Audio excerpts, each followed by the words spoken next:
শিব আমার রাম রাম জপ করছে, কৈলাসে। তো আজ ভৃগুমণি আস্তে আস্তে গিয়ে কি করলেন, সেই মহেশ্বরের পিছন থেকে করলেন একটি আঘাত। আর যেই না আঘাত করেছে মা, বুঝতে পারছেন তো বাবার অবস্থাটা কেমন। ত্রিশূলটা নিয়ে বলছে, দাঁড়াও, বলছে তুমি, আজ আমি তোমায় মেরেই ফেলবো, এত বড় সাহস, তুমি আমায় মারো। না, ভগবান হলে এমন হবে না, ভগবান এটা হতেই পারে না। তাই গেলেন কোথায়, তাই গেলেন কোথায় মা, বললেন না একটু বিবাহ দিয়েছি তো লক্ষ্মীকে, তবে যাই একটু জামাই বাড়ি যাই। তো জামাই বাড়ি গিয়েছে মা, জামাই বাড়িটা কোথায়, বৈকুণ্ঠে। তো ভগবান তো অন্তর্যামী, ঘুমানোর তো সময় পাই না, সবে মাত্র সোনার পালঙ্কে শয়ন করেছে, সোনার পালঙ্কে শয়ন করেছে মা। আর এমন সময় লক্ষ্মী দেবীর পিতা গিয়ে বলছে, মা লক্ষ্মী বাড়ি আছিস? যেই এই কথা বলেছে, বলে আরে আরে বাবা তুমি? বলে হ্যাঁ, তুই একটু বাইরে যা, জামাইয়ের সাথে আমার দরকার আছে। বলে মা, উনি তো বাঞ্ছা কল্পতরু পতিতপাবন জগতের কারণ হরি, ওনার তো ঘুমানোর সময় হয় না, তো তুমি একটু অপেক্ষা করো, একটু পরে আমি ডাকছি। তুই বাইরে যা, জামাইয়ের সাথে আমার দরকার আছে বলছি না। মা লক্ষ্মীকে বাহির করে দিলেন। সোনার পালঙ্কে নারায়ণ আমার শয়ন করে আছে। ভৃগুমণি আস্তে আস্তে উঠে ভগবানের বক্ষ মাঝে মারলেন একটি লাঠি। আর যেই না লাঠিটা মেরেছে, পাটা কেন উঠছে না, ভৃগুমণি আমার পা তুলতে পারছে না। আমার নারায়ণ একটি নয়, দুটি নয়, চারটি হাত দিয়ে শ্বশুর পিতার পাটি জড়িয়ে ধরেছে। ভৃগুমণি চমকে উঠলেন, বললেন নারায়ণ, আমি শিবকে মারতে গেলাম, আমাকে মারতে এলো, আমি ব্রহ্মাকে মারতে গেলাম, আমি মা আমাকে মারতে এলো, তুমি আমাকে মারো, আমাকে অভিশাপ দাও, কিন্তু তুমি আমার পাটি একটি বার ছেড়ে দাও। ভৃগুমণি বলে উঠল, শোনো পিতা, এই জগৎ সংসারে, এই বিশ্ব সংসারে সবাই আমাকে শালগ্রাম শিলা হিসেবে পুজো করে। সবাই বলে আমি পাষাণ, আমি পাথর, আমি নাকি ভক্তের ডাকে সাড়া দিই না। সবাই আমাকে শালগ্রাম শিলা হিসেবে পুজো করে। তাই না জানি আপনার এই বক্ষ মাঝে এই পাথরে লাথি মেরে আপনার না জানি কত আঘাত লেগেছে। তাই আজ আমি আপনার ওই কোমল চরণ দুটি আজ আমি নয়নের বাড়ি দিয়ে ধৌত করে দেব, যাতে এই ভক্ত সংসারে, এই জগৎ সংসারে কেউ কোনোদিন না বলতে পারে আমি ভক্তের ডাকে সাড়া দিই না। কেউ না যেন বলতে পারে আমি অন্তর্যামী নই। আজ যদি তুমি আমার এই বক্ষ মাঝ থেকে চরণটা তুলে নেয়,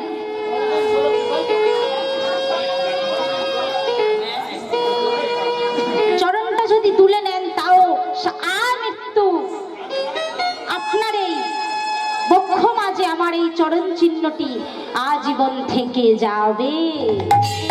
তাই আজও সেই ভৃগুমণির চরণ চিহ্ন আমার গোবিন্দের হৃদয় মাঝে, আমার নারায়ণের হৃদয় মাঝে আজও আছে। তা মায়েরা, নারায়ণ পাটি ঘুমিয়ে পড়লো নাকি?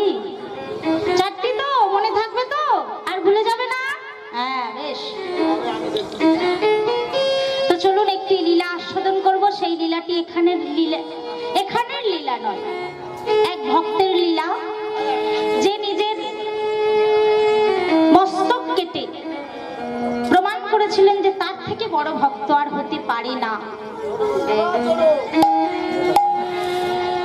মধ্যপ্রদেশে উজ্জয়িনী নদী বলে না, কুম্ভ মেলা হয়, ইন্দোর থেকে 50 কিলোমিটার দূরে সিপ্রা বলে একটা নদী আছে। সেখানে বসবাস করতেন শান্তিপন মুনি বলে ভগবানের গুরুদেব। তিনি হলেন ভগবানের শিক্ষা গুরু, মানে সর্বপ্রথম বিশ্ববিদ্যালয় জায়গাতেই ছিল। তা আমার মায়েদের এখানে সব গুরু আছে তো? কার কার গুরু নেই একটু হাত তুলুন তো। কারা এখনো পর্যন্ত গুরু করেননি? হ্যাঁ গো মা,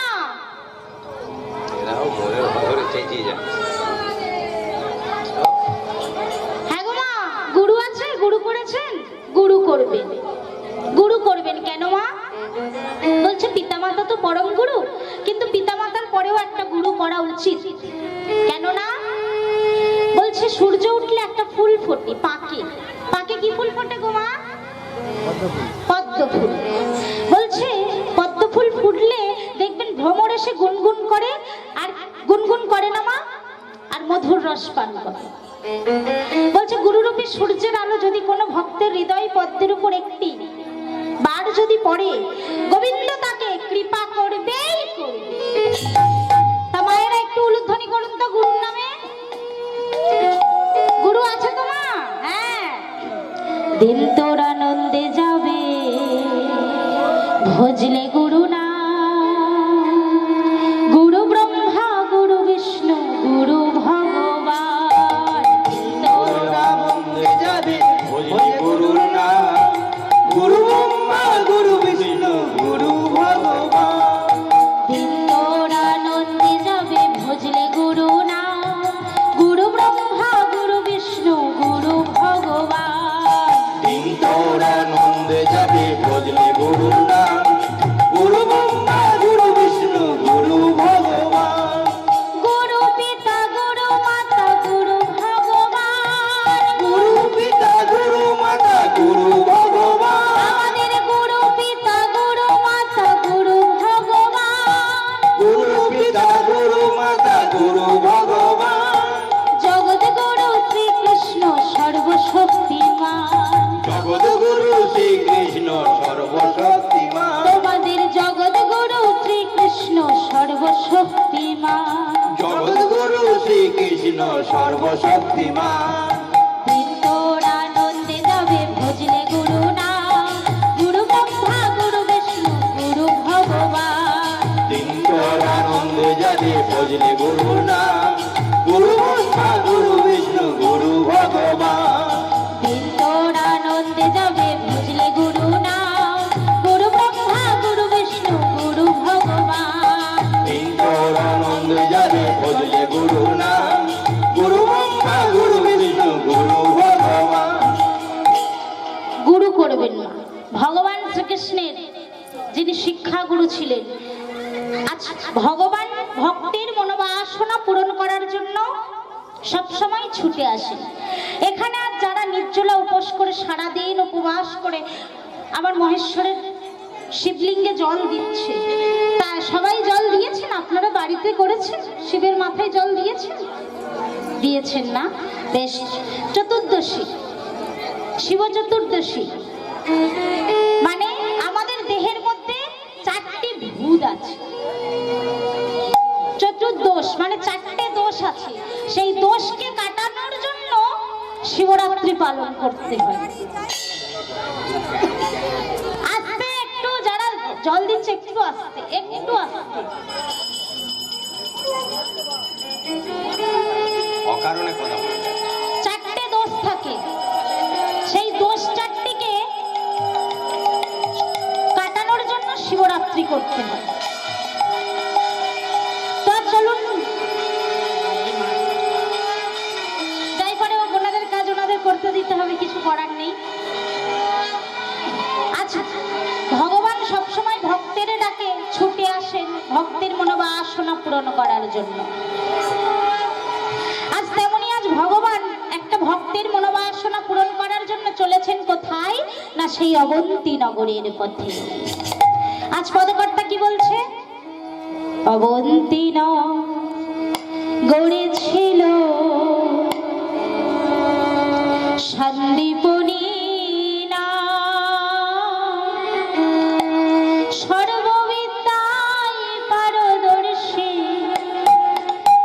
অতি অতি অবন্তীন করেছিল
জানু দুইজনে করিলা গমন গুরুর নিকটে আসি দিলা দর্শন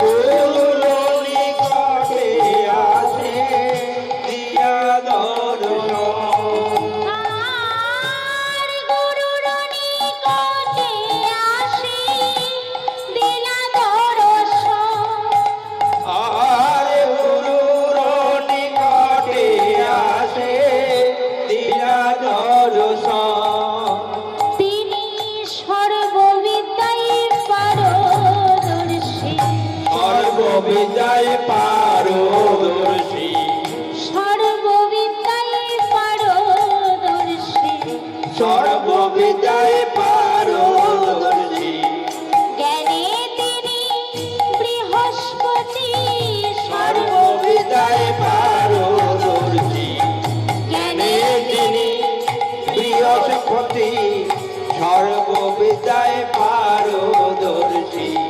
সর্ববিদ্যায় পারদর্শী সর্ববিদ্যায় পারদর্শী এই শান্তিপন মুনি ভগবানকে সেবা দিতেন আর বলতেন প্রভু গো আর যে পারি না আর কত কষ্ট কত জ্বালা তুমি আমায় দেবে ছোট্ট একটি পুত্র সন্তান ছিল তুমি তো তাকেও তো তোমার কাছে কেড়ে নিয়েছো আর কত কষ্ট মাগো এই শান্তিপন মুনি ও মা সুমনার একটি ছোট্ট পুত্র সন্তান ছিল নাম ছিল তার মধুমঙ্গল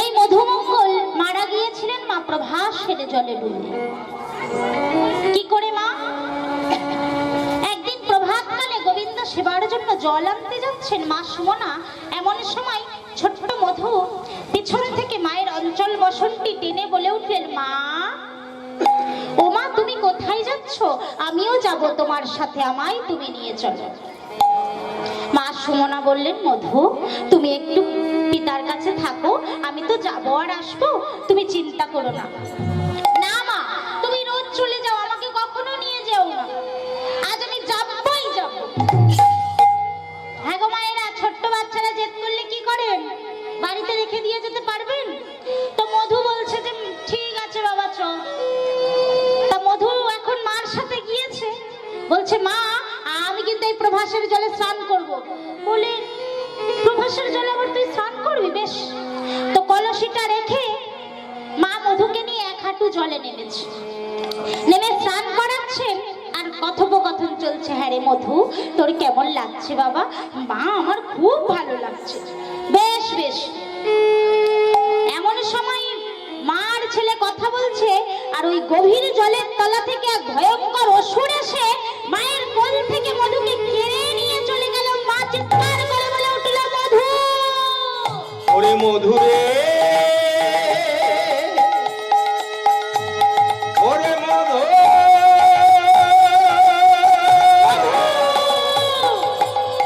ওরে মধুরে মধুরে কে তুমি আমার মধুকে ফিরিয়ে দাও বলছি মধু ছাড়া আমি বাঁচবো না মধু এমন করে মা আমার ক্রন্দন ধ্বনি করছে আর এদিকে শান্তিপন মুনি বেলা বেড়ে যাচ্ছে দেখে মনে মনে ভাবছে আরে সুমনার তো এত দেরি হয় না এত কেন দেরি হচ্ছে একটু এগিয়ে গিয়ে দেখি এগিয়ে এসে দেখছে মা সুমনা যেন সেই জলের মধ্যে কিছু একটা খুঁজছে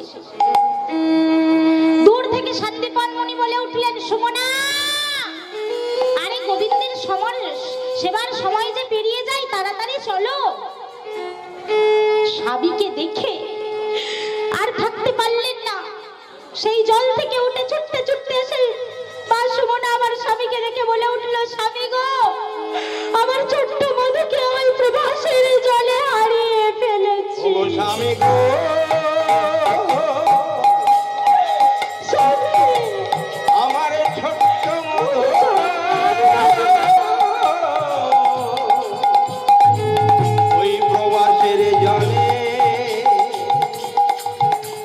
প্রভাসের জলে মধু এসে গেছে। স্বামী, আমার পুত্র যখন নেই, আমি ওই প্রভাসের জলে এখনই আমার প্রাণ বিসর্জন দেব। পুত্র হারা জননী শান্তিপন মুনির মস্তকে তো বিনা বেগে বজ্রপাত হয়ে গেল। মধু নেই, নিজের কষ্টটাকে চেপে রেখে মা সুমনাকে সান্ত্বনা দিচ্ছে। সুমনা, তুমি জানো না আত্মহত্যা মহাপাপ, তুমি অমন করো না। তুমি চলো, তুমি এক পুত্রকে হারিয়ে তুমি এত ক্রন্দন করছো। আরে ঘরে যে আমাদের আরেকটি পুত্র আছে। একটা কথা মনে রাখবে, ভগবান চেয়েছিলেন তাই একটি পুত্র সন্তান দিয়েছে। তিনি মনে করেছেন আবার নিয়ে নিয়েছে। চাওয়া পাওয়া সবই তো তার খেলা। চলো, আজ তাই মা সুমনাকে বুঝিয়ে আজ গৃহে নিয়ে গেছে। ভগবানকে সেবা দেয় আর চোখের বাড়ি ফেলে, নয়নের বাড়ি ফেলে আর ভগবানকে সেবা দেয়। আর এদিকে ভগবানও থাকতে পারলেন না, ছুটে এলেন কোথায় না শান্তিপন মুনির আশ্রমে। বাবা খুঁটির গোড়ায় শীতটা নিয়েছে ঘুমোবে বলে। এই যে মা, এইদিকে এদিকে ঘুমাচ্ছেন কেন? কাজে উলুধ্বনি করুন তো। ওর থেকে তো জোরে তো মনে হয় আমি দিতে পারি। দেখি মায়েরা সবাই মিলে ঘুমোলে চলবে না, একটা গল্প শোনাই তাহলে শুনুন। বর্ষার সময়, এটা তো শীতকাল, বর্ষার সময় তারা এখানে কজনের শাশুড়ি আর বৌমা আছেন? হাত তুলুন তো। শাশুড়ি মা আছেন, বৌমা আছে কারোর বাড়িতে? বৌমার একটা ঠাকুর দেবতা ভক্ত এরম কেউ আছে? নেই। আমাদের এদিকে দেখছি ভক্ত নেই। কেন মা? মাগো একটা গল্প বলি শুনুন। একটা গৃহে শাশুড়ি আর বৌমা। বৌমাটা খুব কৃষ্ণ ভক্ত, যেখানে হরিনামই ছুটতে ছুটতে চলে যায় হরিনাম শুনতে। আর শাশুড়িটা বলে, ছেলের একটা বউ এনেছি, ভালো জ্বালারে, যেখানে কীর্তনই শুনতে চলে যায়, যেখানে পুজো পাঠ হয়ে চলে যায়। এবার বর্ষার সময় একদিন শাশুড়ি মাটা বলছে, আচ্ছা বৌমা, তুমি যেই কীর্তন শুনতে যাও, এই হরিনামটা কেমন? বলে, মাগো এই হরিনাম খুব মধুর, খুব মিষ্টি। বলে, খুব মিষ্টি? তাহলে আমাকে একদিন নিয়ে যাবে? বলে, বেশ, কাল তাহলে এক জায়গায় হরিবাসর আছে, তা চলুন নিয়ে যাব। এই যে মা, আমার গল্পটা ভালো করে শুনুন, খুব মজার গল্প। তা বলেছে যখন, পরের দিন শাশুড়ি মা আর বৌমা দুজনে হরিনাম শুনতে গেছে। ঠিক ওই খুঁটির গড়ায় মা যেরাম বসে আছে, ওই দেখুন বসে বসে গল্প করছে, ওরম খুঁটির গড়ায় শাশুড়ি মাটা বসেছে আর পাশে বৌমাটা বসেছে। আর শাশুড়ি মা একটু পান খেতে ভালোবাসত। আর বেশ বাইরে একটু ঝিরঝির করে বৃষ্টি পড়ছে। আর ওরম শাশুড়ি মাটা এখন হরিনাম শুনতে শুনতে এখন, বুঝতে পারছেন কি গো মা, ঘুমিয়ে পড়েছে। এবার হরিনাম শুনছে, ঘুমোচ্ছে, কি করছে? পান চিবোচ্ছে। ঘুমোচ্ছে আর পান চিবোচ্ছে, দুজনে ওই করছে। বৌমাটা হরিনাম শুনছে, শাশুড়ি মাটা ঠিক ওই খুঁটির গড়ায় বসে বসে পান চিবোচ্ছে আর হরিনাম শুনছে, আর চোখ বন্ধ, এদিকে ঘুমিয়ে গেছে। আর বর্ষার দিনে টুকটুক করে লাফাই কারা? ব্যাঙ।